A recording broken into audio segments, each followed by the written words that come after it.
মৃত্যুর আগে আপনার পরিবারকে ওসিয়ত করে যাবেন যে আপনার মৃত্যুর পর যেন 4 দিন 40 মিলাদ এই সমস্ত বেদাত কাজ না করা হয়। যেমন রাসূল করিম সাল্লাল্লাহু আলাইহি সাল্লাম হাদিস শরীফের মধ্যে বলেছেন, কাফা বিল মারই কাযিবান আন ইউহাদ্দিসা বিকুল্লি মা সামিআ। তোমরা যাহাই শুনতে পাও দুনিয়ার জমিনে, যে কোনো কথা তোমরা শুনতে পাও, সেটার পরিপূর্ণ দলিল পাওয়া ছাড়া, যেমন ধরুন আমি একটা কথা শুনলাম, একজন ব্যক্তি মারা গেছে, ওর কথা শুনে আমি তার জানাজায় গিয়ে হাজির হলে হবে না, আমি লোকজনকে জিজ্ঞাসা করতে হবে যে আসলে ওই ব্যক্তি মারা গেছে কিনা। আমি যদি মানুষের সাথে নাচি তাহলে তো হলো না, আমাকে যাচাই করতে হবে। এই জন্য রাসূল সাল্লাল্লাহু আলাইহি সাল্লাম হাদিস শরীফে বলে দিয়েছেন, তোমরা কারো কথা শুনে যাচাই করা ছাড়া তোমরা অ্যাকশন নিও না। আপনি কোন আলেমের মুখ থেকে শুনেছেন 4 দিন 40 নাজায়েজ, মৃত ব্যক্তির রূহের মাগফিরাত নাজায়েজ, মিলাদ কিয়াম নাজায়েজ, এই কথা ভুল বললেন।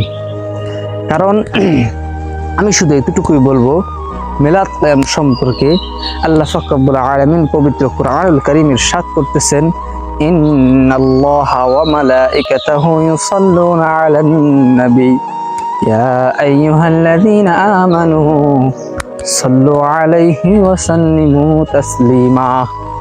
এই আয়াতের তাফসীর আপনি করেন, এই আয়াতের ব্যাখ্যা বিশ্লেষণ করুন।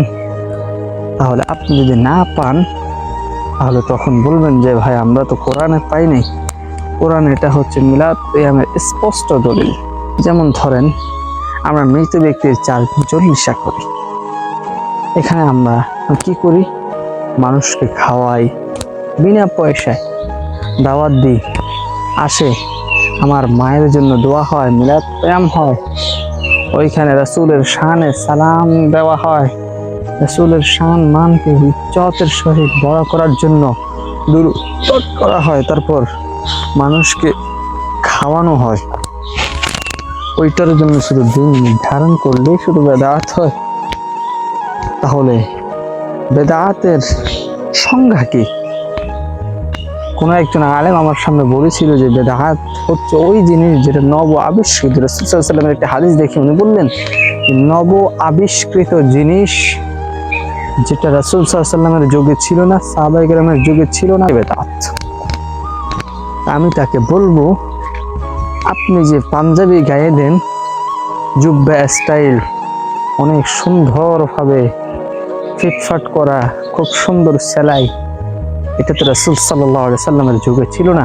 আপনার মতে, আপনার কথা অনুযায়ী এটা সর্বপ্রথম বেদাত যেটা আপনি করতেছেন। আপনি মসজিদে যান নামাজ পড়তে, কি সুন্দর ওযুখানা, কি সুন্দরভাবে পরিচ্ছন্ন, ট্যাপ লাগানো, বসার স্থান আছে, ওইখানে বসে ওযু করেন, ওইটা তো আরো বড় বেদাত। ওইটাও তো রাসূল সাল্লাল্লাহু আলাইহি সাল্লামের যুগে ছিল না। আপনি চুল কাটেন, ওইটা তো আরো বড় বেদাত, মানে এই স্টাইলের চুল কাটা রাসূল সাল্লাল্লাহু আলাইহি সাল্লামের যুগে ছিল না। হ্যাঁ, হয়তো আপনারা বলবেন এগুলো কি দেখানোর বিষয়? অবশ্যই, কারণ আপনার কথা হচ্ছে রাসূল সাল্লাল্লাহু আলাইহি সাল্লামের যুগে ছিল, যেটা ছিল না ওইটাই বেদাত। আমার মতেও সেটা, আমিও সেটাই বলি, এগুলো তো রাসূল সাল্লাল্লাহু আলাইহি সাল্লামের যুগে ছিল না। তা আল্লাহ আমাদেরকে বোঝার তৌফিক দান করুক।